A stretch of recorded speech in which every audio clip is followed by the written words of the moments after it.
0.2, 5, lo que sea, aquí no va a haber paso de corriente, porque no existe un mecanismo, un medio para conducir, ¿sí?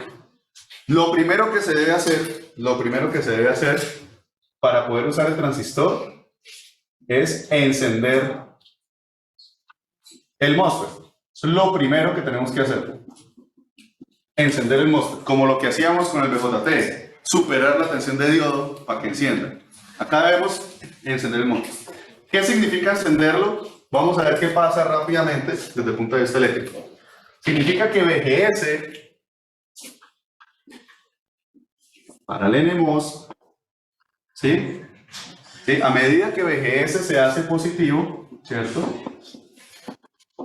¿Sí? Si VGS se hace positivo, yo voy a empezar a graficar aquí qué empieza a suceder. Pues esa tensión positiva, ¿cierto? Pues empieza a generar, ¿cierto? Esa acumulación de carga positiva acá. Por la capacitancia, pues empieza a repeler los huecos, ¿sí? Los huecos que son mayoritarios acá se van, se alejan. ¿Y qué sucede cuando huecos dejan sus átomos portadores? Aparecen iones negativos fijos. Iones negativos estáticos, que son los átomos que quedan descompensados por esos huecos que se separan. ¿Y a eso cómo se le llama? Región de agotamiento. Y ahí todavía no podemos hacer conducción, porque estos iones son fijos, son los átomos allá atrapados, ¿sí? No hay manera de moverse. Nosotros debemos seguir aumentando VGS, o sea, aquí ya vamos, ¿se acuerdan del libro que les dije? Ya vamos por más de la mitad del libro, ahí con esa simplificada que les estamos haciendo. Entonces, seguir aumentando hasta tal punto que aquí ocurren dos cosas. Portadores minoritarios, electrones en este caso, se empiezan a acumular. ¿Por qué? Porque es que este campo eléctrico también los empuja hacia arriba. ¿Sí? Y además, electrones que se escapan de la región de difusión, porque aquí abundan electrones, existe un efecto de acumulación. Electrones libres, ya no átomos negativos, sino electrones con carga negativa, ellos están libres, se acumulan acá, y se crea entonces una película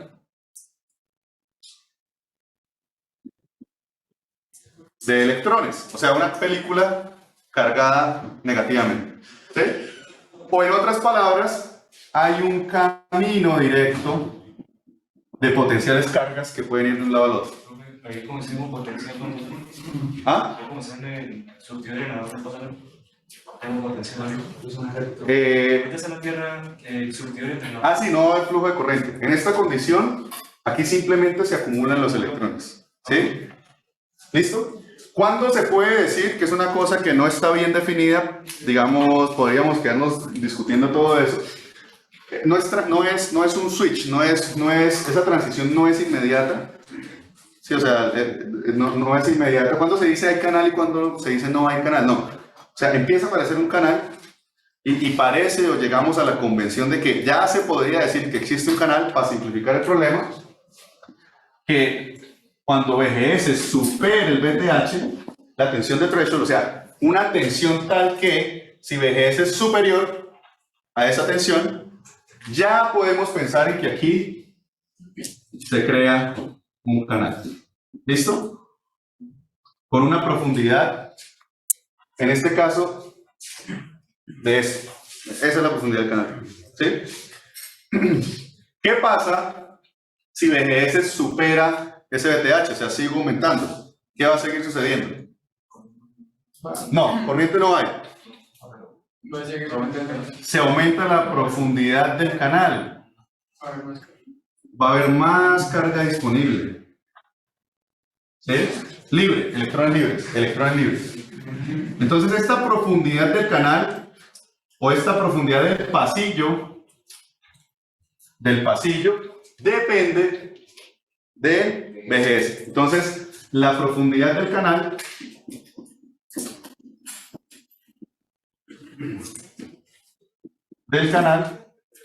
depende de VGS. Listo. En ese momento ya puedo usar el dispositivo para hacer flujo de corriente. ¿Sí? Ya puedo. Ahí no, así como está, no hay flujo de corriente porque vamos a decir que longitudinalmente no hay ningún campo eléctrico que haga que eso se mueva, ¿no? Y hacia abajo, pues está la región de agotamiento que también impide ese paso de electrones y cada vez va a ser más difícil generar más canales. Esto es un fenómeno no lineal, pero en pocas palabras lo que estamos diciendo es, bueno, sí, tiene sentido. Tiene sentido que poniendo potencia acá generamos un canal, punto. Esa profundidad depende de qué tan alto sea esta tensión. Entonces por eso puse aquí de una vez, si VGS mayor de VTH, listo, chévere, la profundidad del canal depende de ese y decimos que el transistor se enciende. Antes de que llegue a ese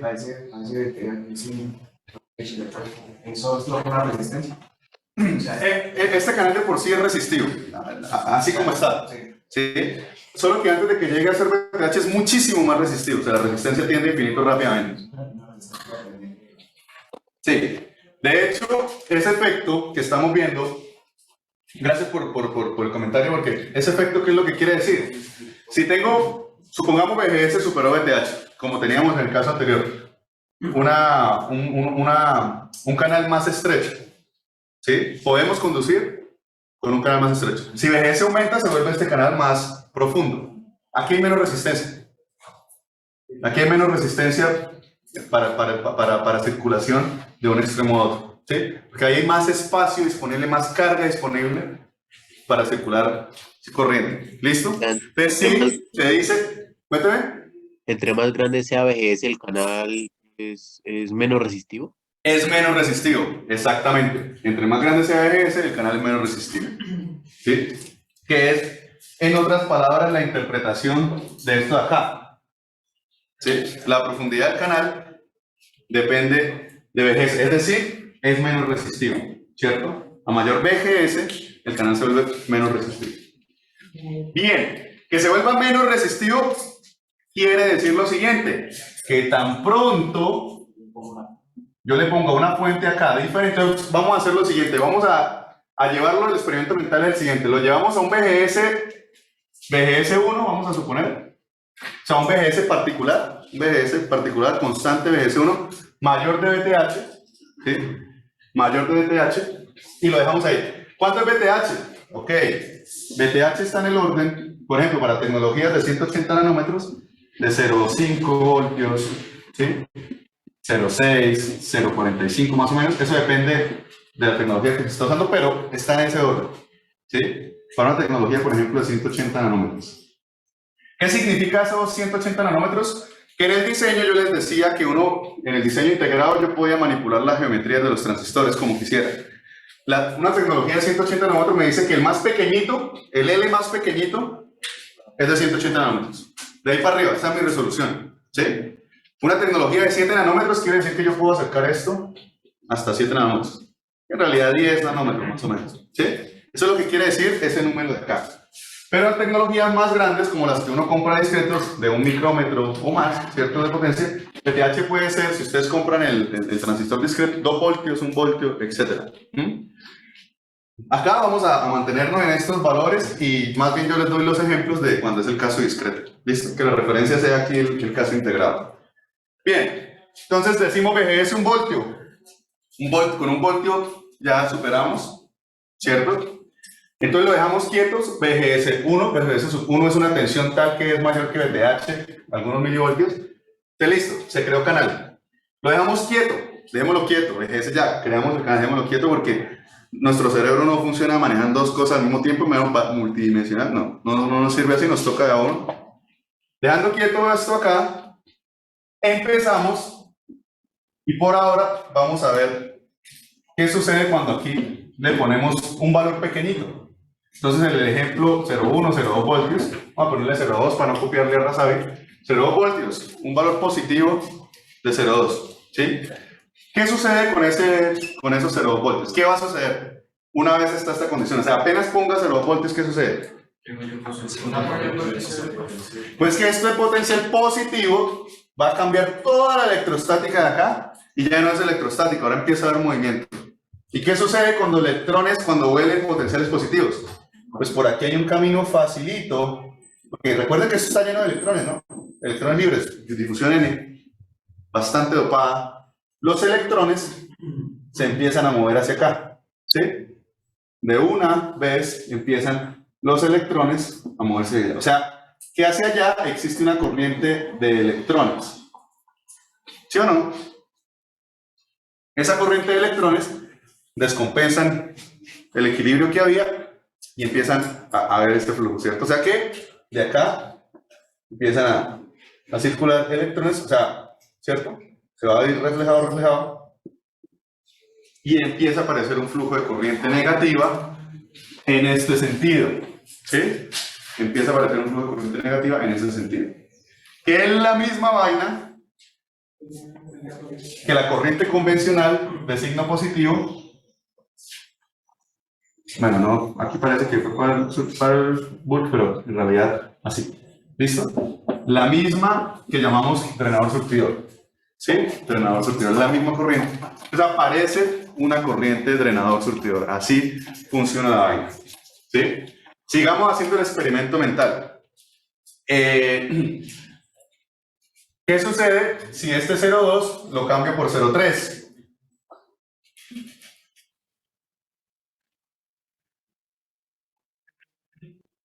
Ojo, este tipo de apreciaciones así cualitativas valen muchísimo más, a ustedes les aporta muchísimo más que una expresión más. Yo les puedo dar rápido, acá ustedes ya lo leyeron. La corriente de trío, ¿qué es?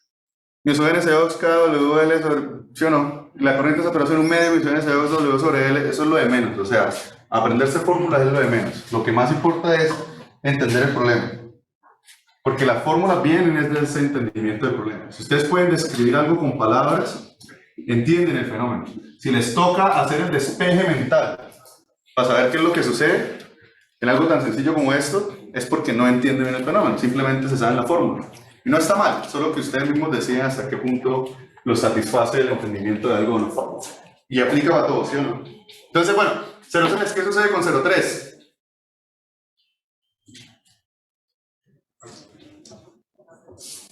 La diferencia entre el generador y la fuente de la función que Va a impulsar más corriente entre drenador y surtidor. Exactamente. ¿Sí? Pues va a impulsar más corriente, aquí hay más campo eléctrico. como la corriente está más como hacia el generador. Claro, miren que tierra es todo lo que está con el mismo simbolito, ¿sí o no? O sea que longitudinalmente el campo eléctrico es más fuerte. Los electrones experimentan una mayor fuerza, entonces van más rápido. Si van más rápido, más corriente. ¿Sí? Entonces la corriente aumenta, ¿estamos de acuerdo? La corriente aumentó, aumenta también, ¿sí? Y bueno, y sigo aumentándolo. Entonces yo puedo decir, voy a aumentarlo de a pasitos. 0,4 es, aumenta un poco más, ¿sí o no? Eso por ese lado. ¿Qué sucede? Si le hacemos todo el análisis matemático, que ustedes ya lo leyeron, ¿sí o no? Sí, que acá nos quitaría un poco de tiempo, pero que no, tampoco es difícil, simplemente hacer aquí un diferencial, ¿cierto? De carga. La corriente pues se vuelve simplemente la carga por unidad de longitud multiplicado por la velocidad, y esa velocidad es el campo eléctrico multiplicado por la movilidad. Todo eso se mete en un sándwich, una integral y sale. Eso es fácil, eso sale rapidito ahí en el asunto. ¿A qué voy con ese punto? ¿A qué voy con ese asunto? Que si nosotros, bueno, y si de pronto queda alguna duda del despeje, de la integral, lo que sea, en consulta lo charlamos con calma. Acá no vale la pena ponerme a desarrollar la integral porque vamos a perder tiempo explicando otras cosas más interesantes. Entonces, ¿qué sucede? Que si yo empiezo a mirar esta corriente IDS, entonces, en función de esta tensión, que la llamamos la tensión BDS, si esta es BGS, pues esta es BDS, ¿listo? La tensión BDS. Entonces Entonces, ¿qué fue lo que nosotros hicimos? Lo que nosotros hicimos o lo que estamos haciendo es mirar qué es lo que sucede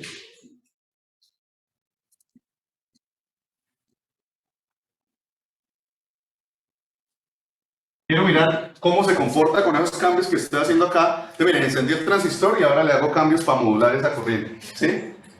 IDS contra BDS, ¿sí? Es lo que estamos haciendo. Pero nosotros dijimos, cuando era 0, ¿cuánto valía? 0. Entonces está acá. No, porque ya estamos asumiendo un BGS, que ya estamos asumiendo eso encendido. Listo, entonces 0 vale 0. 0,2 nos dio un valor. No sé cuánto, pero nos dio un valor. Por acá, nos dio este valor. Y dijimos que 0,3, pues, crecía. Tenía sentido, ¿sí o no? Y así sucesivamente. Pareciera que eso sigue así. ¿Sí? O sea, que en principio, él comienza a crecer en función de BDS. Eso fue lo que dijimos, ¿sí o no? Eso fue lo que dijimos. ¿Estamos de acuerdo? Bueno, les vuelvo y les repito. ¿Cómo hacemos para calcular la corriente que está acá? ¿Qué es lo que se hace? Lo que se hace es estimar la densidad de carga que existe a lo largo de todo el canal. O sea, hacer una inspección de la densidad de carga por unidad de longitud, ¿sí?, que hay en el canal, para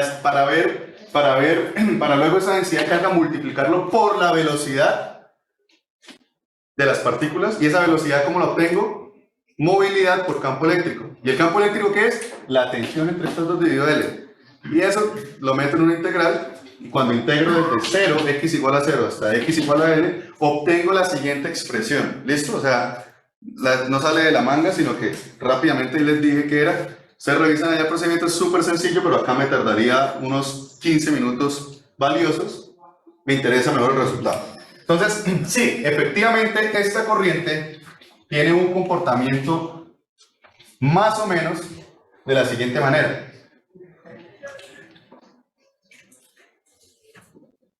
Mu sub n, que es la movilidad de los electrones libres en el canal, ¿sí? Mu sub n, Cox, que es la capacitancia por unidad de área del óxido, de esta estructura, vamos a decir, ¿sí?, del óxido, del sándwich que utiliza como dieléctrico el óxido, exacto, de ese capacitor.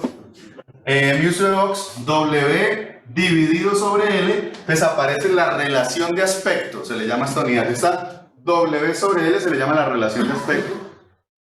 Multiplicado, bueno, acá nos da una expresión más o menos de ese estilo, BGS. Vamos a decir que como estamos hablando de un BGS particular, BGS1,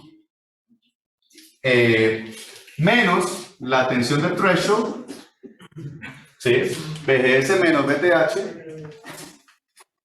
Y bueno, ahí ustedes entenderán que se completa BDS menos un medio de BDS al cuadrado. Y esto es nada más una expresión simplificada, ¿sí?, para longitudes de canal largo, aproximadamente todavía en algunos casos, todavía esto es una aproximación del modelo. ¿Sí? ¿De dónde sale el medio de ese cuadrado?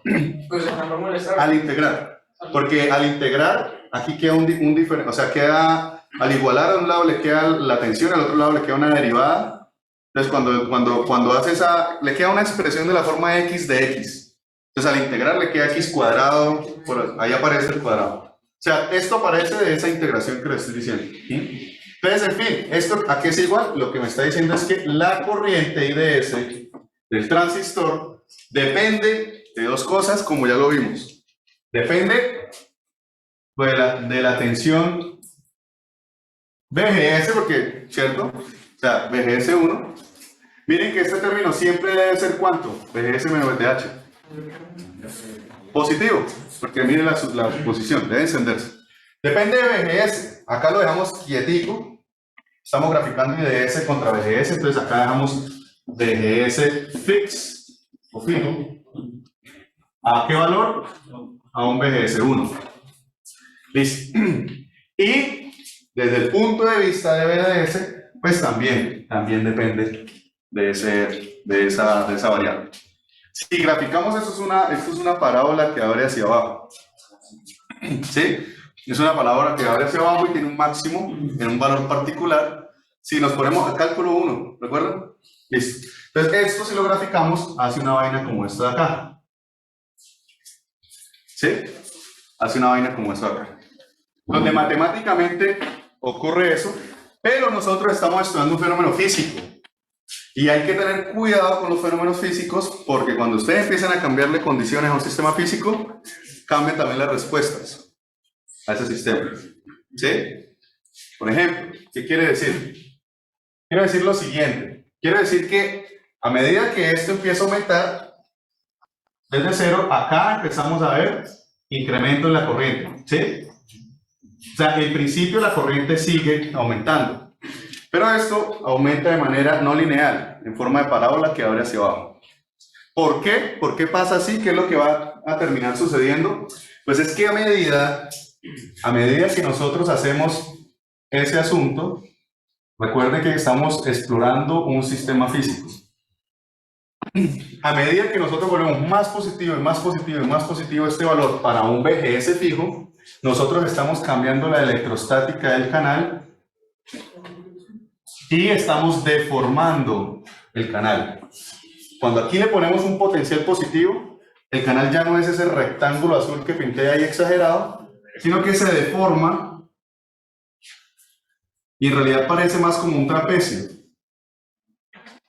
¿Sí?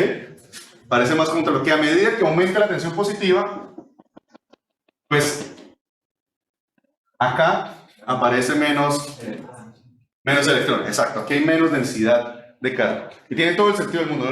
¿No les parece que tiene sentido? Si yo miro el potencial VGS es el potencial de aquí hacia aquí, que es tierra. ¿Sí? Entonces miren que el potencial de aquí hasta aquí es completico VGS. Completico.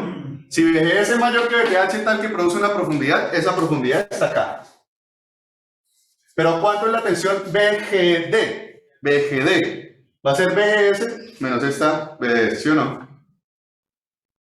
Esta tensión de acá a acá es menor porque VDS es positivo.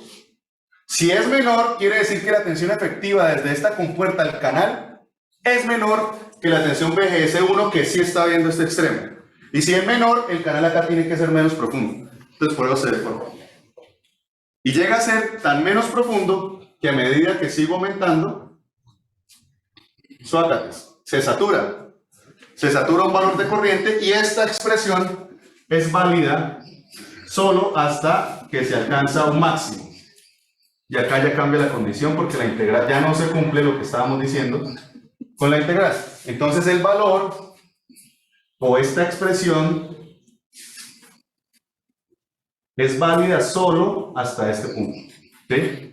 Solo hasta que se alcanza un máximo. De ahí hay que cambiar las condiciones del sistema para encontrar la nueva expresión. ¿Cuánto es ese máximo? ¿Cuánto es? ¿En qué momento se...? Ah, pues derivamos, igualamos a 0, encontramos el máximo, Se alcanza cuando BDS coincide con el valor menos BTH. Y ese valor, por aparecer así mágicamente, se le llama lo que usted había dicho al principio. B overdrive. ¿Sí? O tensión de sobrecarga. B de overdrive o overdrive voltage o tensión de sobrecarga y se suele a veces denotar como B sub OV, B de overdrive. ¿Listo? Entonces en este punto se alcanza la corriente máxima. ¿Qué significa? Reemplazando BDS en este punto, en esta ecuación, acá, o sea, tal cual agarrar BDS y reemplazarlo por este valor, me da el valor máximo. Y ese valor máximo coincide con un medio y sobre ese ox, W sobre L, VGS menos BTH al cuadrado. ¿Sí? En este caso, VGS 1. ¿Sí? VGS 1 que estamos trabajando allí. Y a esta región se se le conoce como esta región de acá. ¿Cómo se le conoce? La región de triodo. Ahí decimos que el transistor está operando en la región de triodo. De ahí en adelante, ¿qué sucede? De ahí en adelante vamos a decir en este momento que la corriente alcanza un máximo y no puede seguir aumentando. Porque aquí se saturó. No hay canal. Se saturó. Entonces alcanza, o que aquí la región de saturación es diferente a la del BJT. La del BJT a esta parte le llamamos saturación activa. Aquí la región activa se llama región de saturación. Entonces acá se le llama región de saturación. ¿Sí? Región de saturación. En una gráfica IDS contra VGS, para un VGS fijo, que luce de esta manera, una vez el transistor supera esta región de saturación. ¿Cuánto vale la corriente en la región de saturación? El valor máximo alcanzado. No depende, en principio no depende de VDS. Ya se satura. O sea, yo puedo seguir cambiando los valores de VDS y la corriente no sigue aumentando. Pregunta, muchachos. Los remotos, ¿todo claro? Si ustedes hicieron la prelectura, ya empezarían a unir más cabos. Con los slides hacen el repaso. O con un quiz así sorpresa de pronto. ¿Comentarios? Yo tengo una pregunta, ¿es cuándo ocurre lo del pellizco? ¿Lo del pincho? Sí. Ya, aquí, ya va a ocurrir. Ah, Ahí. sí. Es cuando ya se le da mucho la atención del BS. Sí. Pero vamos a hacer una pequeña pausa de unos 5 minuticos y ya retomamos, ¿vale?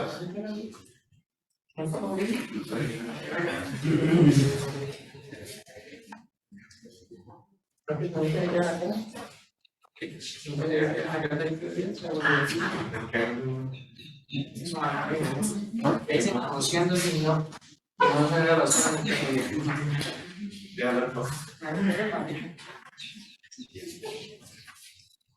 ¿Qué vas a hacer?